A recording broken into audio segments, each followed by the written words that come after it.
Hello friends, कैसे हैं आप सब। Welcome back to our channel now. So friends, आज हम एक दूसरे टॉपिक के बारे में बात करते हैं। सबसे पहले तो congratulation to all my Indians brothers and sister. आज हमने एक बहुत बड़ा मिशन अपना सक्सेसफुल किया है, चंद्रयान 3। ठीक है, तो इसरो के साइंटिस्ट को बहुत बहुत मतलब we all are very very thankful to them. बहुत अच्छा किया उन्होंने। They actually deserve that respect. ठीक है, चंद्रयान 3 हमारा हो गया mission and we are the first country जिसने ये मिशन को सक्सेसफुल किया है। तो congratulation to all over India. Okay, तो अब हम आज बात करते हैं कॉन्ट्रैक्ट एक्ट के सेक्शन 25 के बारे में। सेक्शन 25 के बारे में हम आज बात करते हैं।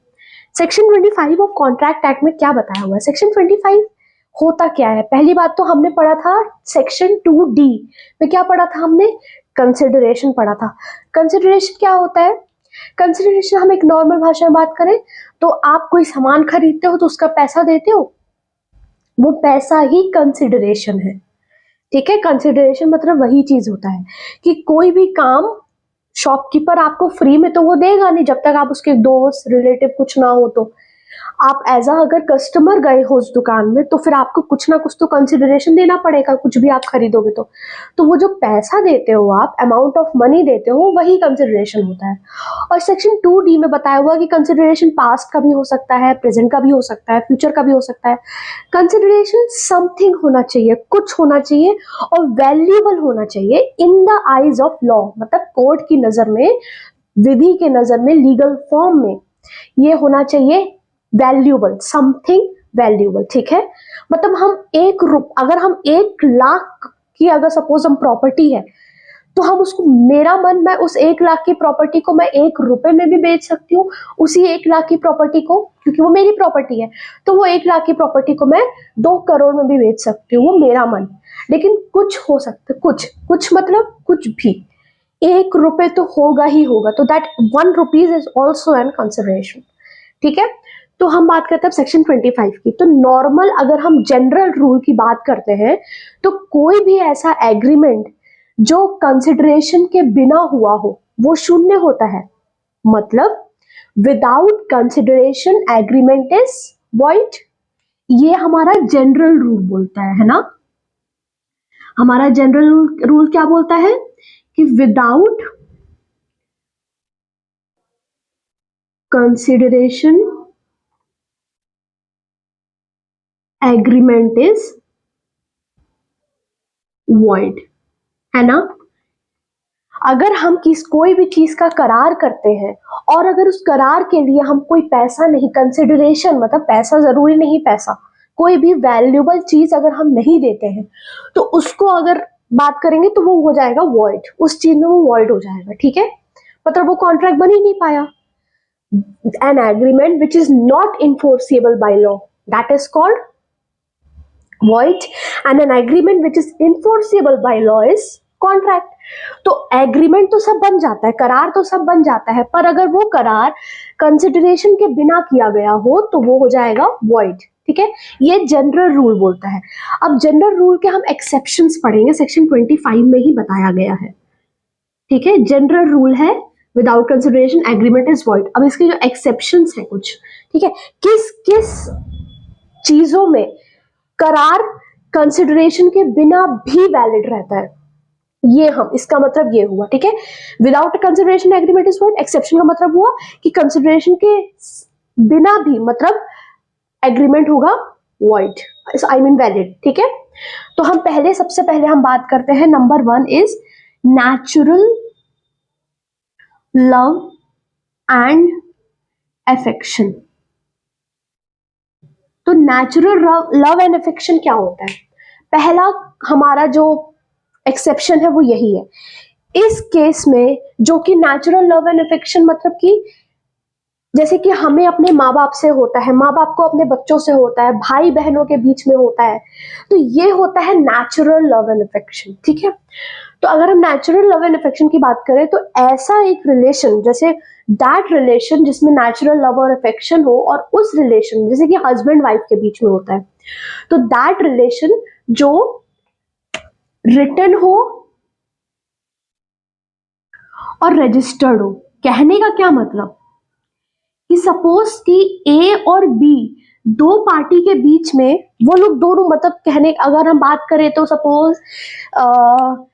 सपोज कि she is wife and he is a husband, तो हस्बैंड वाइफ के बीच भी नेचुरल लव एंड अफेक्शन होता है ऑब्वियसली। तो वाइफ और हस्बैंड है, दो पर्सन है, अब इनके बीच में कोई तरह का एग्रीमेंट हुआ। अब क्या इस एग्रीमेंट, नॉर्मल अगर एक जनरल रूल की बात करें तो हस्बैंड वाइफ के बीच में किस बात का एग्रीमेंट, किस बात का कॉन्ट्रैक्ट है ना, हस्बैंड वाइफ तो नेचुरल लव का है, मतलब नेचुरल लव एंड अफेक्शन की बात करता है। पर लेकिन कॉन्ट्रैक्ट एक्ट में इसका एक्सेप्शन बोलता है कि अगर रिटन और रजिस्टर्ड होगा, सपोज कि हम एक केस से ही डायरेक्ट बात शुरू करते हैं। एक केस का नाम था राजलखी वर्सेस भूतनाथ। उस केस में ऐसा हुआ कि दोनों वाइफ हस्बैंड के बीच में लड़ाई होती थी, बहुत लड़ाई होती थी। तो वाइफ और हस्बैंड दोनों म्यूचुअल कंसेंट से ये बोलते हैं कि मुझे तुम्हारे साथ नहीं रहना, वाइफ भी बोलती है कि मुझे तुम्हारे साथ नहीं रहना। तो अब क्या, वाइफ बोलती है कि नहीं रहना वो तो ठीक है, पर मैं रहूंगी कहाँ, मतलब मुझे घर चाहिए। तो फिर वाइफ अपने हस्बैंड से बोलती है कि तुम मुझे घर दे दो और तुम अपने रास्ते जाओ, मुझे अपने रास्ते रहने दो, क्योंकि मुझे अलग रहना है तुमसे, तो मुझे तुम्हें घर दे दो। ठीक है, अब दोनों के बीच में ये एग्रीमेंट हो गया कि तुम मुझे घर दे दो, अलग अलग रहेंगे हम, तुम अपने इस अलग घर पे रहो, मैं अपने अलग घर पे रहूंगी, मुझे तुमसे नहीं मतलब, तुमको मेरे से नहीं मतलब। ठीक है, खत्म। अब क्या हुआ, इनके बीच में लड़ाई करते करते तो फिर बी ने भी बोला कि हाँ हाँ जाओ, दे दूंगा, दे दिया घर, ठीक है, प्रॉपर्टी दे दिया। ऐसे ये लोग ने बोला चाली में, इन्होंने प्रॉपर्टी, इसने प्रॉपर्टी ए को दे दी, मतलब हस्बैंड ने ए को प्रॉपर्टी दे दी।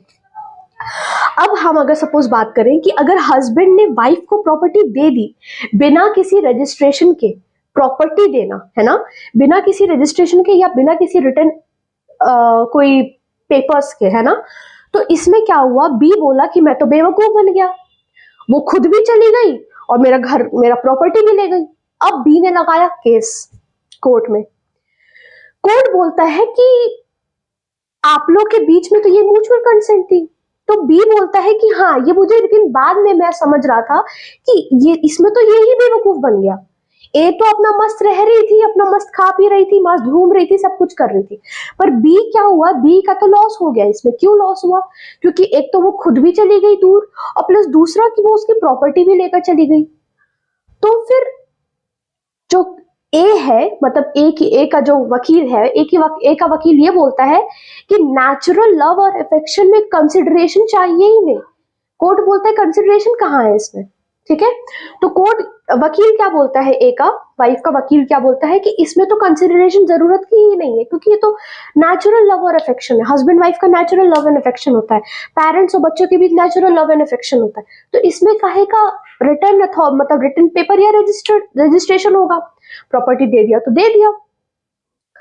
अब इसमें सुनिए कि कोर्ट ने हेल्ड क्या किया। कोर्ट ने ये हेल्ड किया कि आप लोग के बीच में प्यार नहीं था। हम मानते हैं कि वाइफ हस्बैंड के बीच में प्यार होता है, नेचुरल लव एंड अफेक्शन होता है, लेकिन आप इस केस में आप दोनों के बीच में प्यार नहीं था। आप लोग अपने खुद की दुश्मनी निकालने के लिए, एक दूसरे से अलग रहने के लिए आप लोग बोले प्रॉपर्टी का हिस्सा कर रहे थे।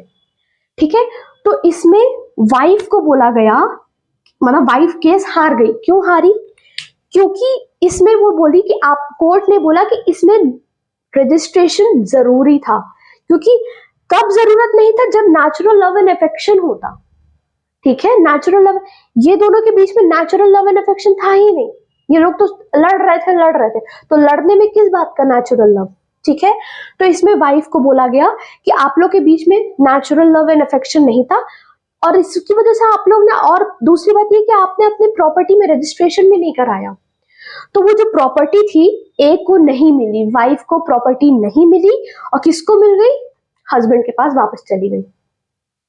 ठीक है, तो कोर्ट ने ये हेल्प किया। हम इसको ये बोल सकते हैं कि नेचुरल लव एंड अफेक्शन नहीं था, इसमें नेचुरल फाइटिंग थी, हम बोल सकते हैं। तो नेचुरल फाइटिंग में कंसिडरेशन जरूरी होता है और आप दोनों के बीच में कोई कंसिडरेशन नहीं होता है, हुआ था, ठीक है, कोई लेन देन पैसा वैसा का लेन देन कुछ नहीं हुआ था, कोई पेपर का कि साइन करना है वो सब प्रॉपर्टी वाला कुछ नहीं हुआ था, आपने कुछ नहीं कराया, आपने कंसिडरेशन भी नहीं दिया। तो वाइफ बोलती है कि कोर्ट ने वाइफ से पूछा कि आप किस हक से उस घर पे रह रही थी, तो उसने बोला कि नेचुरल लव एंड अफेक्शन में, क्योंकि हस्बैंड वाइफ थे हम, उसने मुझे गिफ्ट किया ये। तो ये बोलता है कि गिफ्ट तो हम तब करेंगे ना जब हम अपनों को गिफ्ट करते, पराये को गिफ्ट करते हैं क्या हम? नहीं ना, तो हम अपनों को गिफ्ट करते हैं।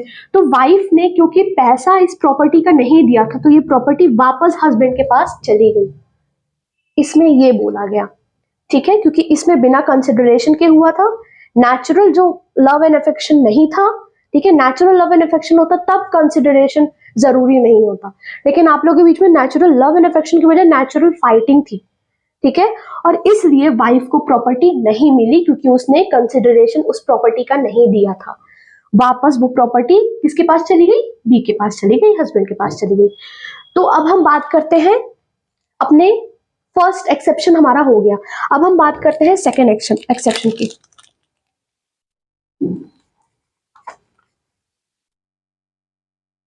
अब हमारा जनरल रूल का सेकेंड एक्सेप्शन क्या बोलता है, मतलब अब दूसरे केस, कौन सा केस अब होगा जिसमें कि कंसिडरेशन के बिना भी एग्रीमेंट हो जाएगा हमारा वैलिड। तो कंसिडरेशन के बिना अगर हमारा वैलिड रहा तो किस केस में हमारा होगा, किस उस पे हम इसको बोल सकते हैं कि the act of past tense. हम इसको पास्ट टेंस क्यों बोल रहे हैं? सपोज की, अच्छा, प्रॉमिस, इसको मैं एक चीज लिख देती हूं, प्रॉमिस गिवन वॉल्यूंटरीली, हमने इच्छा से उसको दिया गया, मतलब प्रॉमिस दिया गया, किसी ने उसको प्रेशराइज नहीं किया। अब हम इसको एक एग्जांपल के तौर से समझते हैं। एग्जांपल में क्या बोलता है, जैसे कि सपोज ए जा रहा था रास्ते से, ए का गिर गया पर्स रोड में, ठीक है, ए का पर्स गिर गया इन रोड, ठीक है, ये जो पर्स है ना ये मिला बी को, ठीक है, बी बोलता है, मतलब बी आ रहा था और बी बोलता है भाई साहब आपका पर्स गिर गया है, आप ले लो इसको, ठीक है, आपका पर्स गिर गया है। ए बोलता है कि अभी तो मैं जल्दीबाजी में हूँ, मतलब पर्स उसने ले लिया अपना और बोला कि अभी तो मैं जल्दीबाजी में हूँ, इसको जब मैं आऊंगा ना वापस, आप मुझे अपना एड्रेस अपना फोन नंबर लिखवा दो, मैं आऊंगा वापस, मैं आपको, आपने एक इंसानियत दिखा के, पर्स में पैसा रहता है, सब रहता है, बी ने एक इंसानियत से, वो चाहता तो वो ले सकता था और ए को पता भी नहीं चलने वाला था कि मेरा पर्स कहाँ गिर गया, किसने लिया कुछ, पर बी ने इंसानियत दिखाई और इसने पर्स उठाया और ए को बोला कि भाई साहब आप ले लो इस पर्स को, ठीक है। ए बोलता है कि थैंक यू भाई साहब, आप बहुत अच्छे हो, ईमानदार हो, पर्स उसने ले लिया और बोला कि मैं आपको इसका पे करूंगा पैसा, जितना भी रुपए, सपोज, ठीक है, मान लो आप 1000 रुपए, मैं आपको, आपकी ईमानदारी का मैं आपको 1000 रुपए पे करूंगा, पर अभी मैं बहुत जल्दीबाजी में हूं तो मैं चलता हूँ, ठीक है, आप मुझे अपना एड्रेस दे दो, अपना फोन नंबर दे दो, मैं आके आपको 1000 रुपए पे करूंगा। अब इसमें क्या हुआ, इस केस में क्या हुआ, ए ने ये कोई भी जो प्रॉमिस किया वो क्या किया, प्रॉमिस वॉलंटरली किया, अपने एक, बी ने नहीं बोला था कि आप मुझे 1000 रुपए दो मैंने आपको पर्स दिया, नहीं, ए ने वॉलंटरली बोला बी को, अपनी इच्छा से बोला, ठीक है, बी ने प्रेशराइज नहीं किया ए को, ए ने अपनी इच्छा से बोला कि मैं अभी जल्दीबाजी में हूं, मैं जब आता हूं आप मुझे एड्रेस दे दो, मैं आपको पैसा पे कर दूंगा, क्योंकि आपकी इंसानियत देखकर मुझे अच्छा लगा कि आज भी इंसानियत जिंदा है, ठीक है। तो ये अब इसने, ए ने वॉलंटरीली दिया इसको पैसा, मतलब प्रॉमिस दिया, ठीक है। अब वो, अब क्या, इसमें क्या किसी तरह का कंसिडरेशन हुआ, किसी तरह का पैसा लेन देन हुआ, कोई रिटन पेपर में कुछ किसी ने लिखवाया, अथॉरिटी किसी तरह की कुछ हुई नहीं ना, रजिस्ट्रेशन हुआ 1000 रुपए का, नहीं आप हम 1000 रुपए दोगे, नहीं पहले आप दो फिर जाओ, बी ने ऐसा कुछ भी नहीं बोला, ठीक है ना, बी ऐसा उम्मीद भी कर रहा था कि मैं अगर उसको पर्स दे दूंगा तो वो मेरे को 1000 रुपए देगा, 2000 रुपए देगा। अब इस केस में जैसे कि without consideration agreement is void, पर अब इस केस में without consideration agreement is valid. इस केस में ये हुआ act of past tense, past tense मतलब वो चला गया, अब वो वापस आ रहा है कंसिडरेशन देने उसको, कंसिडरेशन देने आ रहा है 1000 रुपए, ठीक है। अब उसका काम निपट गया, जिस काम के लिए भी वो गया था, जल्दीबाजी में था, उसका काम हो गया। अब वो डायरेक्ट गया बी के यहाँ पे और उसने ए ने बी को 1000 रुपए पे किया।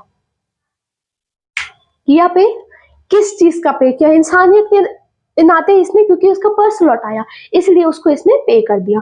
तो ये जो ए है पास्ट के एक्ट का, पास्ट टेंस मतलब पास्ट के एक्ट का, भूतकाल के कार्य का उसने प्रॉमिस दिया था वॉलंटरली बी को कि आप प्लीज आप मुझे एड्रेस दे दो, मैं आपको पे करूंगा पैसा, क्योंकि अब मुझे आपकी इंसानियत बहुत अच्छी लगी।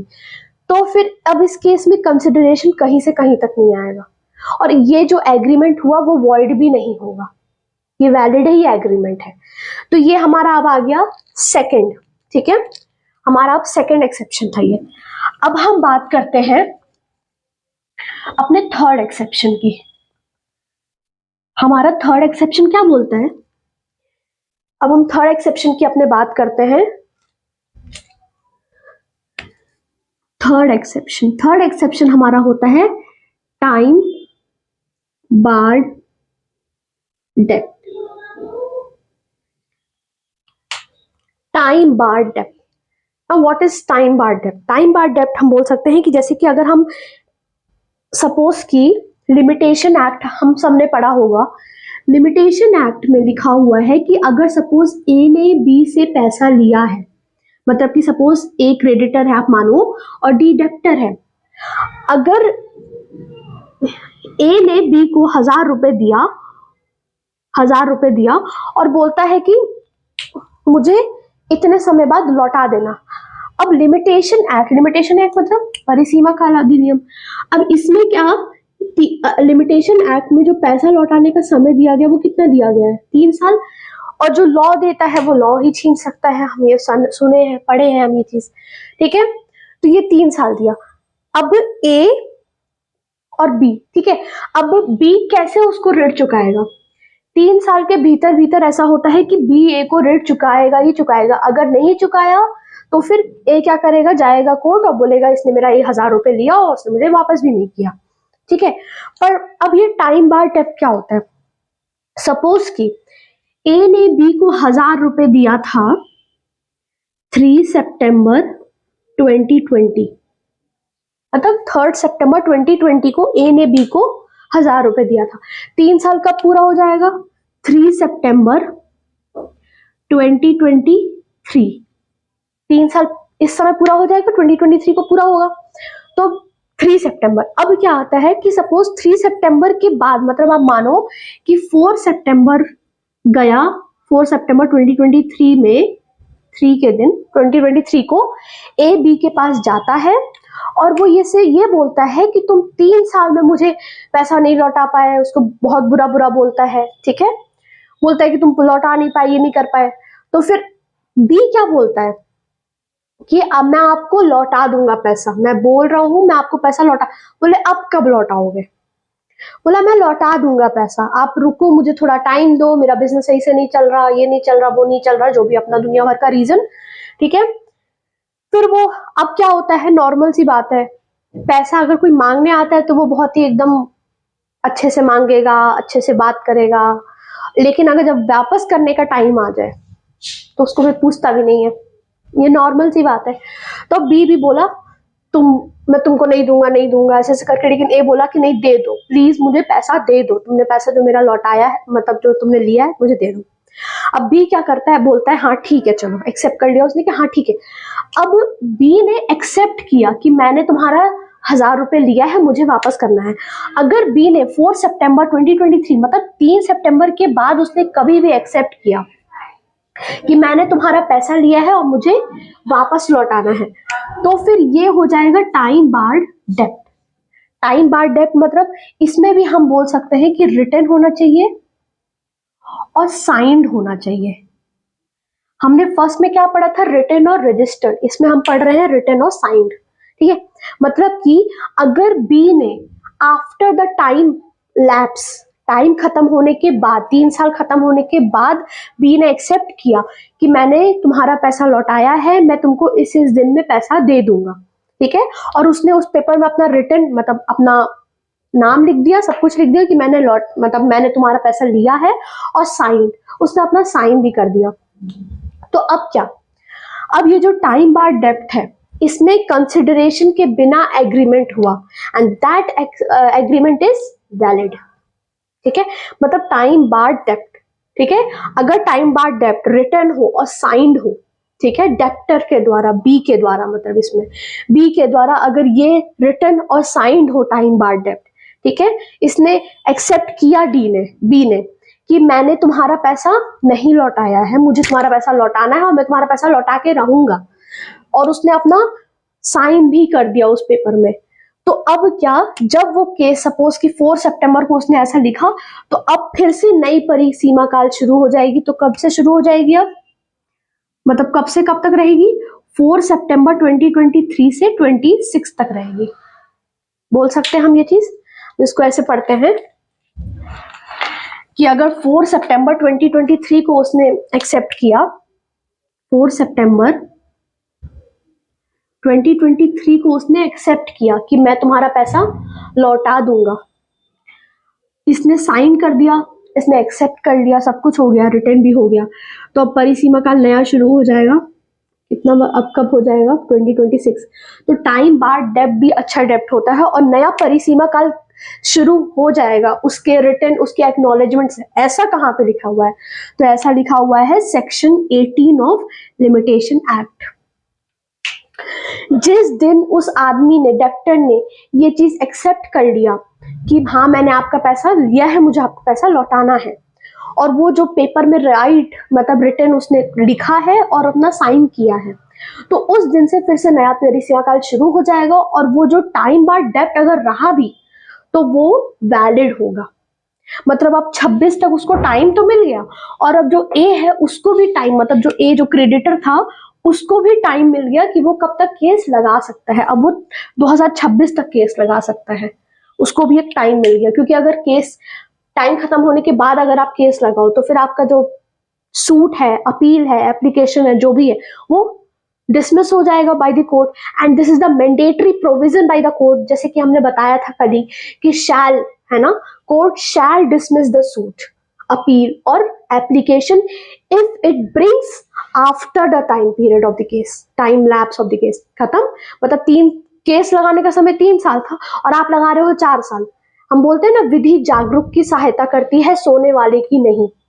ठीक है, जो अपने अधिकारों से, मतलब उसको पता है कि मेरा क्या क्या अधिकार है, विधि उसी की सहायता करेगी, उनकी सहायता नहीं करेगी जो सो रहा है अपने अधिकारों के प्रति, ये बोल सकते हैं। तो ये हमारा हुआ third exception, that is time barred डेब्ट। अब हमारा आता है फोर्थ एक्सेप्शन। फोर्थ एक्सेप्शन आता है हमारा, फोर्थ एक्सेप्शन क्या होता है हमारा, आ जा रहा एजेंसी। एजेंसी मतलब सेक्शन 182 में डिफाइंड है एजेंसी। एजेंसी क्या होता है कि मैंने जैसे बताया था कि जैसे कि ए, ये बी है, ठीक है, ये है ओनर, हम कह सकते हैं इसको प्रिंसिपल लॉ के लैंग्वेज में, और ये है एजेंट। अब एक सी पर्सन आता है, ये होटल का ओनर है, ठीक है, किसी होटल का ओनर है, और सी पर्सन आता है, सी बोलता है कि भाई साहब मुझे, इससे बोलता है कि भाई साहब मुझे सब कुछ बता दो, इसकी फैसिलिटी क्या है, सब कुछ इसमें क्या क्या मिलेगा, सब है ना।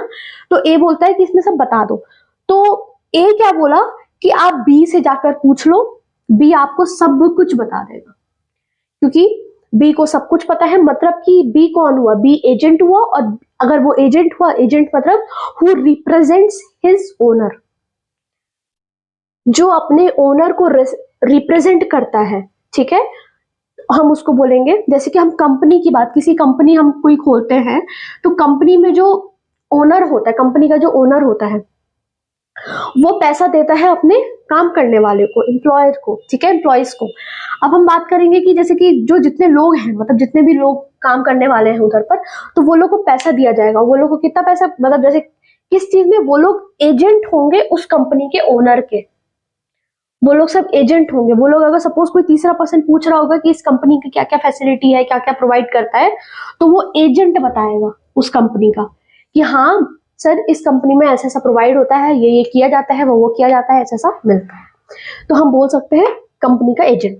ये हमारा हो गया फोर्थ एक्सेप्शन। अब हम बात करते हैं फिफ्थ एक्सेप्शन की, and the last one, fifth last exception, ठीक है।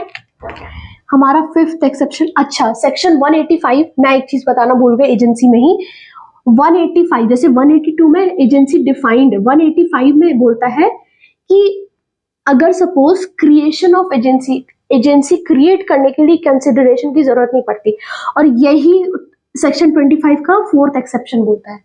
मतलब मेन जो एक्सेप्शन है वो सेक्शन 185 ऑफ कॉन्ट्रैक्ट एक्ट है, और कॉन्ट्रैक्ट एक्ट में ये बोलता है कि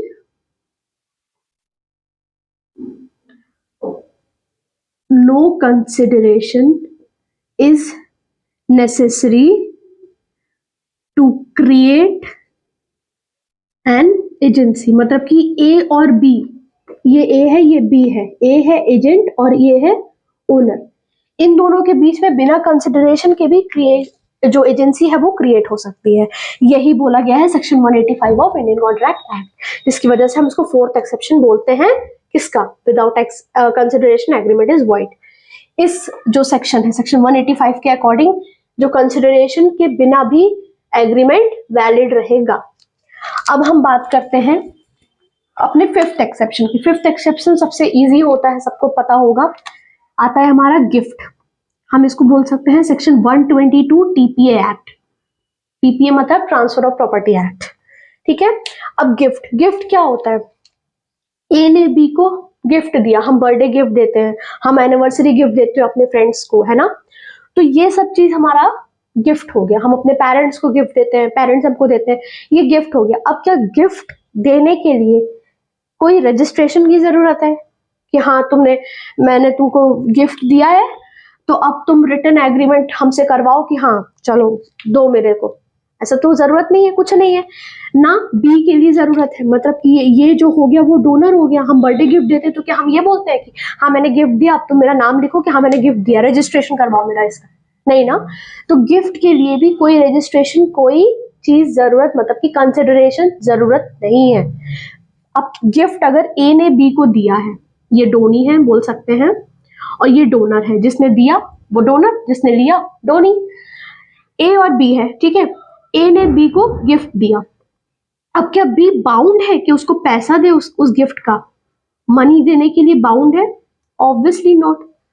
तो money is actually in consideration, तो कंसिडरेशन देने के लिए बी नहीं बाउंड। देना चाहे तो बात अलग है, मांग रहा है जबरदस्ती तो बात अलग है, पर गिफ्ट में कंसिडरेशन नहीं चाहिए होता है, ठीक है। गिफ्ट की संविदा हम बोल सकते हैं, तो उसमें कंसिडरेशन नहीं चाहिए।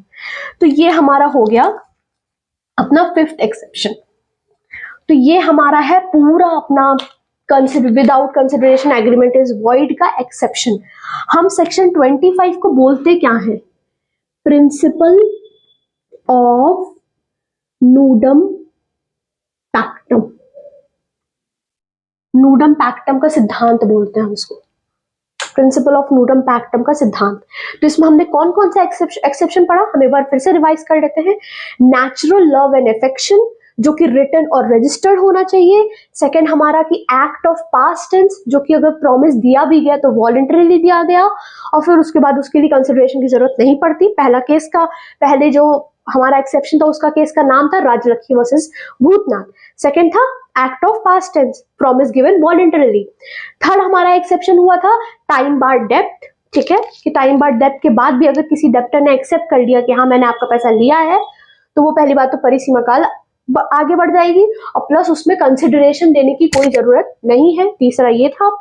चौथा ये था हमारा एजेंसी। एजेंसी मतलब दोनों ए और बी, ओनर और एजेंट के बीच में एजेंसी क्रिएट होने के लिए कोई भी कंसिडरेशन की जरूरत नहीं है, section 185 of Indian contract act. And the fifth exception is gift. Gift में हमारा सेक्शन 122 डिफाइन करता है टीपीए में, और गिफ्ट के लिए कोई कंसिडरेशन जरूरत नहीं होती। जिसने जिसको गिफ्ट दिया वो बस उसको गिफ्ट दे, ठीक है। आप इसको ये मान लो कि दया कर रहे हो उस पर, सामने वाले पर।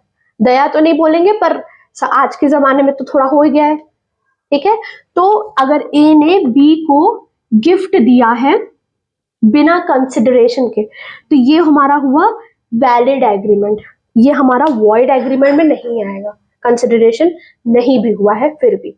ये हमारा हो गया लास्ट एक्सेप्शन। तो there are total 5 exception of section number 25 और इस सेक्शन 25 का प्रिंसिपल का नाम क्या है? नूडम पैक्टम का सिद्धांत बोलते हैं इसको। तो आज के लिए इतना ही। अब हम मिलते हैं नेक्स्ट वीडियो में, तब तक के लिए अपना ध्यान रखें। Stay happy and stay safe.